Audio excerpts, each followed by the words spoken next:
Que era... Eleições. Isso. Então o Lula, ele tá, vamos dizer, voltando a se assanhar. Uhum. Acho que é uma coisa de curto prazo, porque eu acho que, vamos dizer, a gente terá problemas econômicos. Eu não acho que você vai ter uma reversão da popularidade dele, uma reversão intensa. Uhum. Logicamente que ele acredita numa mítica dele. Por exemplo, em 2005 ele estava muito queimado no começo do ano por conta do mensalão, e ele, com o efeito Bolsa Família e com o crescimento econômico que veio já a partir de 2004, ele já começou a apontar. Então ele fala, pô, vai ter uma Fênix aí comigo, né? Um cavaleiro de Fênix. Ele não é, mas tudo bem. Mas ele dá aquela animada. Mas eles estavam ensaiando muito o Haddad nisso. Teremos nós. A gente vai ter candidatura. Até comentei assim, mal... Dá tempo? Dá. O partido, ele foi protocolado no TSE para ser julgado sexta-feira, da semana passada. Cumprindo os prazos, vai dar com folga. A não ser, assim, as coisas estão... Mas, assim, o TSE foi muito republicano conosco, assim. Eu não tenho um A para falar do TSE. Tem um A. Se rolaram várias... Os bolsonaristas falavam teorias conspiratórias de que o TSE não queria deixar saltar o partido deles. A real, assim... Eu não vou ficar dando luz pra cego, né? A gente tem um time, uma reengenharia de todo o processo da montagem do Partido Bolsonaro. Cara, eu não deixaria um bolsonarista, sei lá, trocar um pneu do meu carro. Esses caras, se der qualquer atividade mais complexa do que gravar um vídeo xingando alguém, vai dar merda, assim. Eles foram uns retardados. E além de serem retardados, eles ficavam culpando o tribunal e os cartórios por erros que eles estavam cometendo. Assim, enfim, não vou dar luz pra cego pra eles, mas a gente olhou e falou... Que idiotas. E o TSE, dentro do papel que cabe a ele, nos tratou de maneira cordial, tirou as dúvidas que a gente precisava. Então a gente vai... Acho que não tem motivo nenhum pra a gente ter problema. Entendi. Então dá tempo pra vocês participarem das eleições. Uhum. E aí vocês já pensaram em quem que vai ser? Ou estão pensando ainda? Estão pensando por mim, cara. Isso é uma droga. Porque eu não queria... Estão falando assim, a gente já fez o convite... Eu já fiz vários convites pro Danilo Gentili. O Danilo representa muito a energia nossa de todo esse processo desses 10 anos. O cara que não ficou alinhado com... Ele sempre foi antipetista, inimigo dessa censura toda que ele mesmo passou, humoristas passam, sofreu perseguição do bolsonarismo, arruma briga com o bolsonarismo. Ele é um cara muito símbolo disso tudo, além da projeção que ele tem, além de ser um cara com um caráter do cacete. Tem o Cristiano Beraldo, que é um empresário de sucesso, um cara que trabalha conosco já há bastante tempo. Hoje ele é um dos âncoras do Pingos nos Is na Jovem Pan. Cara brilhante, que tem uma ideia de Brasil, uma ideia de recuperação do Brasil via infraestrutura que é única. E eu nunca quis. E aí ficam aí, o Renan tem que ser candidato, e eu só vou se o time quiser. Não falo pra você, não gostei, não tô fazendo cu doce. Eu nunca fui candidato a nada. Eu poderia ser candidato a deputado, nunca fui candidato a nada. Agora, se me jogarem a bomba, eu vou fazer o melhor possível. Porque assim, eu tenho uma coisa, Igor. Eu gosto de imaginar soluções. Eu gosto de pensar, assim, o que eu tô fazendo isso aqui com você, tipo assim, solução pra essa questão da compra de voto. Vamos imaginar soluções. Então eu vou ficar imaginando soluções e vou tentar divulgar, se me quiserem. Só que eu falei pra galera, se eu for candidato, só serei, assim, sem filtro algum, e pra falar esse tipo de coisa que a gente tá tratando aqui e outras atrocidades, e atrocidades mais concretas, sem abrir concessões. Porque aí seria uma candidatura puro sangue. Mas não é mais ou menos o que o Bolsonaro tava falando que ia fazer também? Não, porque não havia nada de revolucionário que o Bolsonaro tava propondo. Ele só falava generalidades. Esse Brasil, se tirar esses ladrão daí, vai ficar muito melhor. Tá, mas o que isso significa? Tira esses comunistas! Tá? Qual pra... a gente tem que falar isso em termos mais concretos. Por exemplo, tem que matar esses vagabundos. Tá, vamos ser claros. O que significa matar esses vagabundos? Vamos falar, por exemplo, sobre eliminação do crime organizado no Brasil. O que significa eliminar o crime organizado no Brasil? O que a gente tem na nossa legislação? Seria uma declaração de guerra contra o crime organizado? Mas não uma guerra metafórica. O que seria uma guerra? Tipo, vamos pegar o Estado brasileiro, vamos declarar, por exemplo, que essas facções que ocupam o território brasileiro são, por analogia, nações invasoras? Vamos tirar a titularidade dos direitos e prerrogativas dele enquanto cidadãos brasileiros, porque eles não são cidadãos brasileiros. O Marcola não é cidadão brasileiro, ele é da PCClândia, assim como o Marcinho VP também é. Não à toa o Oruan, que hoje, pra ver como as coisas estão conectadas, o Oruan saiu um pedido de prisão, mas ele foi alvo de uma operação porque ele estava andando com o maior ladrão de carro do Rio de Janeiro e achando isso a coisa mais normal do mundo, que é do Comando Vermelho ladrão de carro, e ele avisou num vídeo que ele gravou, você deve ter visto. Se eu estivesse no Complexo da Penha, o Reis não faria isso. Sim, porque o Complexo da Penha é como se fosse um território que você controla e que a polícia não entraria lá. Sim, como se fosse outro país. Então, sim, a gente talvez tenha que declarar guerra a essas facções e eliminá-las, prender ou matar as lideranças dessas facções de maneira muito clara, reocupar o território e desfavelizar esses locais. Isso eu acho que é um discurso sério e duro, enfático, sobre guerra ao crime. O que é o direito penal do inimigo? Quem é Günther Jacobs, que é o pai dessa ideia de uma espécie de um direito penal que separe o cidadão, a pessoa que está disposta a cumprir a lei e que pode cometer crime. Um cidadão que aceita a lei brasileira, ele pode cometer um crime e pode ser punido, ele tem o direito de defesa. Agora, um cara que, no fundo, a prática recorrente de crime dele não reconhece a existência do Estado, por exemplo, um terrorista que ele tá, sei lá, montei uma célula terrorista na França. Essa célula terrorista não reconhece o direito da França existir. Ele quer fazer uso de, vamos dizer, das maneiras mais atrozes de causar dano em nome da causa dele. Esses caras não podem ter direitos e prerrogativas. O direito tem que ser célere, rápido. Você tem que quebrar o sigilo dele rápido. Se ele for preso, ele tem que ter penas desproporcionalmente altas. O direito penal do inimigo, que em grande parte ele foi aproveitado em várias nações desenvolvidas, civilizadas. O Günther Jacobs, se eu não me engano, ele foi do Tribunal Constitucional, tipo uma espécie de STF alemão. Alguém no chat aí pode corrigir. Ele é professor até hoje. A gente está falando de uma medida que entende, assim, existe um tipo de ação, um tipo de organização humana que ela não reconhece nem a autoridade do Estado e que está disposta, por não reconhecer, a fazer o que for. A gente tem que ter o direito penal do inimigo para figuras que não são cidadãos, são um inimigo. Para mim, o Marcola não é um cidadão. Ele é um inimigo. E ele não pode ter direito às mesmas prerrogativas de um cara que, por exemplo, cometeu um outro crime, um crime até grave, mas que é um cidadão. Esse tipo de coisa, talvez, dado, vamos dizer, o estado de anomia que a gente vive e o grau de infiltração do crime organizado na realidade brasileira, este tipo de coisa talvez vai precisar ser feita pelo presidente. Mas eu fiz essa volta toda e foi legal. Mas por que eu fiz? Pra mostrar pra você que o que o Bolsonaro falava era tipo, vamos matar uns caras aí. Mas ele não andou com nada em matéria penal. Quando o Moro tinha um pacote anticrime, ele mesmo ajudou a subverter o pacote anticrime. Então ele não tem... Ele só tem uns chavões, e as pessoas, como ele é radical, ele tem uns chavões. Onde ele tentou exercer o radicalismo dele foi quando ele tentou construir aquela tese da urna e depois, a meu ver, ele tentou, porque ele tentou mesmo, ele tentou construir um golpe de Estado ali. De resto, ele era um bobalhão. Ele é um tio bobalhão, é como você pegar aquele taxista que vai falar umas coisas engraçadas no carro, ou teu tio num churrasco, um avô, e ele repete essas coisas, as pessoas acham carismático, mas se você tirar ali, não tem nada atrás. Cadê um grupo dele que estuda uma matéria pra fazer algo radical? Não tem, não é radical. Bom, ele começa lá falando sobre... Bom, mas a gente já vai falar disso, porque tu mencionou esse lance de como lidar com as facções criminosas aqui no Brasil, ou como lidar com as facções criminosas. Cara, como fazer? Isso daí que tu tá propondo é bastante radical, né? Tem que ser. Como fazer? Eu acho que isso daí... Eu suponho que isso daí tem que ser feito de uma maneira cuidadosa, por quê? Nada me garante, dado a maneira como funciona o Estado brasileiro, a sociedade brasileira, que isso não será usado de uma forma perversa para fuder a galera que não necessariamente tem a ver com essas facções criminosas. Por exemplo, um inimigo de um juiz que, sei lá, o cara comeu a mulher dele...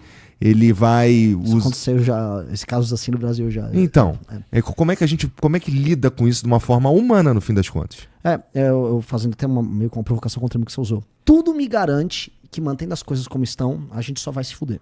Então, assim, o fato de nós sermos, em grande medida, um país corrupto, com sistemas de incentivo horríveis, não deve, vamos dizer, servir de premissa para que a gente não tome nenhuma ação nova.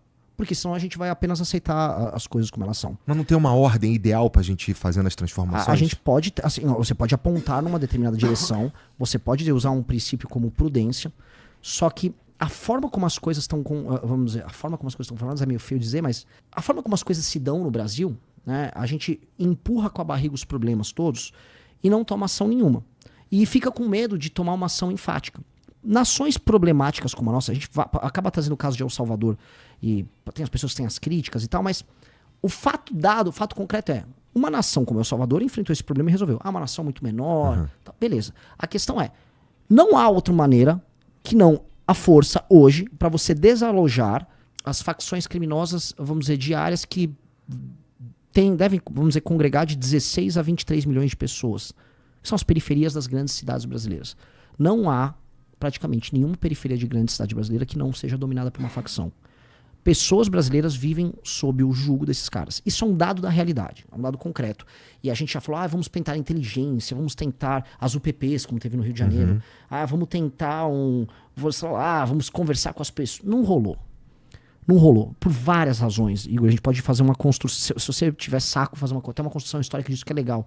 Que é um insight que a gente trata no livro amarelo. Eu tenho saco. Tem. Então, assim, pensa assim, aqui, eu até posso pegar ali um fascículo, mas... Você pode pegar se quiser. Tem os números meio que de cabeça. Tá. De 1910 até, por volta, sei lá, de 2000, a criminalidade no Brasil cresce coisa de 4.000 e poucos %. Lógico que teve aumento das notificações, delegacias e tal. Todos os tipos de crimes. Os crimes estouram. E o gráfico mostra, assim, vou pegar aqui.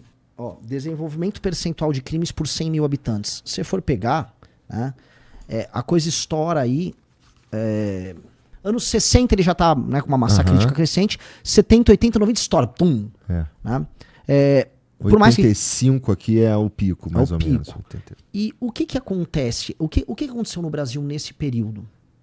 Né? A gente pode falar várias coisas. O boom econômico dos militares caiu, tal, mas houve um fator que alterou a dinâmica e a paisagem de todas as cidades. O êxodo rural. Milhões de pessoas saíram de cidades pequenas e foram mudar para cidades grandes. Especialmente São Paulo, Rio, isso aconteceu demais, mas aconteceu em todas. Salvador aconteceu, Recife aconteceu. Por várias razões. Tem mais emprego, você tem, vamos dizer, um serviço de assistência social melhor nas capitais. Então as pessoas foram para atrás de emprego. Essas pessoas que já eram pobres nas cidades de origem, elas eram cidades pequenas, as pessoas se conheciam, havia algum senso de comunidade.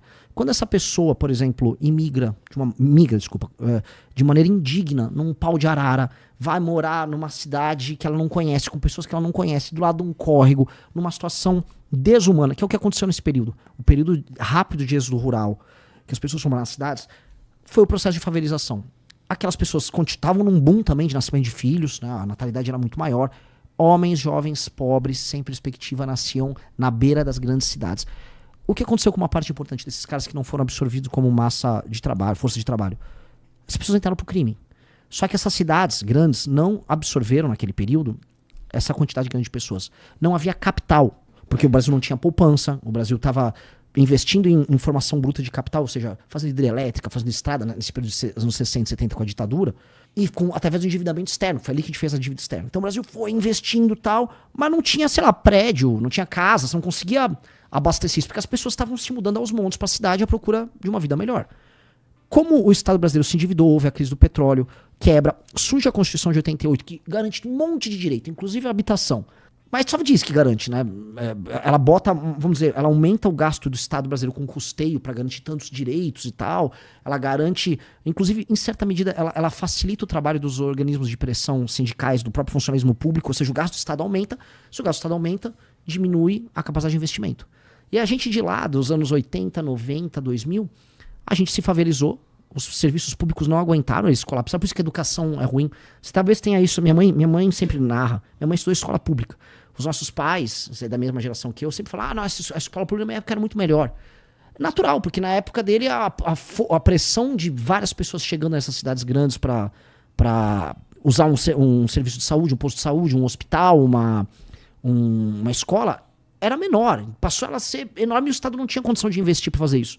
Então o Brasil colapsa, as cidades brasileiras colapsam, viram, vamos dizer, essa paisagem urbana muito feia. Se a gente olhar direito, a maior parte das cidades brasileiras, salvo algumas exceções, as grandes, elas são feias, são casas mal construídas, a infraestrutura urbana é feia, muito favelizados. E o crime se estabelece ali, e o Estado não conseguia enfrentar o crime.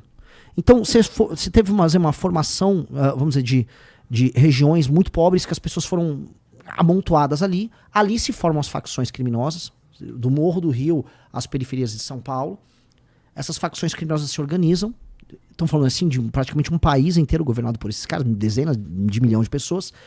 E até hoje, o Estado brasileiro não olhou para isso dessa maneira. Eu entendi. O crime, no fundo, ele é oriundo de um processo de urbanização tão bizarro que foi confuso. Não foi igual ao chinês, que teve milhões de pessoas se mudando para a cidade, mas a China controlava, você pode... Não, pode vir tanto aqui. Aqui você fica aí no campo, te segura aí no campo e tal. Que até agora nós não resolvemos esse problema. E é um problema sistêmico gigante. Então a violência que a gente vê, as datas batem, o processo histórico bate, a violência é fruto disso. E a gente tem que olhar para essas periferias e olhar para elas assim, como eu vou gerar renda, como dou dignidade, como o organismo social, favela e periferia tem que ser desconstruído, como esse homem jovem vai ser inserido na nossa economia, como vai ter perspectiva, como eu vou selecionar os melhores para que eles vão estudar em outros lugares, fazer a economia crescer, criar bons exemplos. E eu desconstruí uma ideia até quase de guerra de classe que a gente tem entre as cidades, que a gente tem cidades diferentes, né? Quem está num bairro mais central em São Paulo não é igual quem mora na periferia. Para isso acontecer hoje, nós vamos ter que corrigir um erro que houve nesse processo. Qual foi o erro? Nesse processo de favelização que a gente estava descrevendo, que estoura mesmo, 60, 70, 80, 90. Houve uma ocupação política. O Estado não chegou lá. Quem chegou? Quem se auto-organizou? O tráfico. O tráfico, as facções, as gangues. Nós vamos ter que tomar esse território desses caras. Então a guerra é necessária porque é uma guerra quase que de libertação e também um compromisso que o Estado tem que ter em reocupar uma área que pertence ao Estado brasileiro, porque é a obrigação do Estado brasileiro exercer soberania sobre o seu próprio território, e também levar dignidade para essas pessoas, que não adianta igual foi o PP no Rio, ocupei, botei uma bandeira e fez o quê? Nada. O tráfico se restabelece logo em seguida. Então, isso é um papo geracional. Eu tô falando a gente reconstruir um país, isso teria que ter um pacto de vários governos, meio que concordar com o diagnóstico, falar, ok, esse é o diagnóstico, temos que concordar com a solução, vamos urbanizar isso aqui, vamos levar dignidade, vamos inserir essas pessoas economicamente, mas tudo começa por destruir o crime. Não há o nível de, vamos dizer, infiltração do crime, não só na economia, mas na política brasileira, cruzou qualquer nível. A gente viu agora recentemente uma ONG ligada ao PCC convidou membros do governo Lula, eles foram lá numa favela que estava tendo uma desocupação no centro de São Paulo, e eles ficavam lá negociando com os caras do PCC. Tinha a dama do tráfico, ela levava a gente tanto do PCC quanto do Comando Vermelho para se reunir com órgãos do governo federal e com membros do parlamento. Tipo, tá rolando. Agora, tinha um filme que chama O Grito, bancado e tocado por uma ONG ligada ao PCC, com participação de gente do Comando Vermelho, PCC, o Luan participa, o Marcinho VP participa, se eu não me engano. A turma do Marcola também participa. Foi quase uma joint venture para fazer um filme do PCC com o Comando Vermelho. Tava na Netflix. Isso tá rolando. Então, qualquer lugar sério falaria, ok, eu preciso retomar esse território. E a gente vai precisar fazer isso. A gente vai precisar levar a discussão para esses termos. Mas teremos consequências ruins? Eu acho que teremos muitas vezes, porque nada é perfeito e ainda mais num estado complicado como é o brasileiro, é imperfeito. Agora, é muito mais trágico do jeito que tá. No Brasil, todo dia morrem dezenas de pessoas por homicídio, e boa parte desses homicídios são guerras entre facções, e se não guerras de facções, pessoas vítimas de faccionados. Logo, assim, a gente já tá vivendo consequências bem nefastas todos os dias. Provavelmente, desde o momento que começou o podcast, já morreu 1 ou 2 pessoas em algum lugar do Brasil por causa dessa guerra. E vai. Logo, assim, que medo a gente tem que ter, além de não entregar algo pior do que já tá. Porque não tem como ser pior do que já tá. E a gente postergou tanto a solução, que meio que a gente só vai resolver sendo muito duro e muito radical. Então o que a gente está propondo é muito duro e muito radical, porque é como uma quimioterapia, né? Se você não fizer, beleza. Faz igual o Steve Jobs, que eu tomando suco de cenoura quando eu tava com câncer no pâncreas.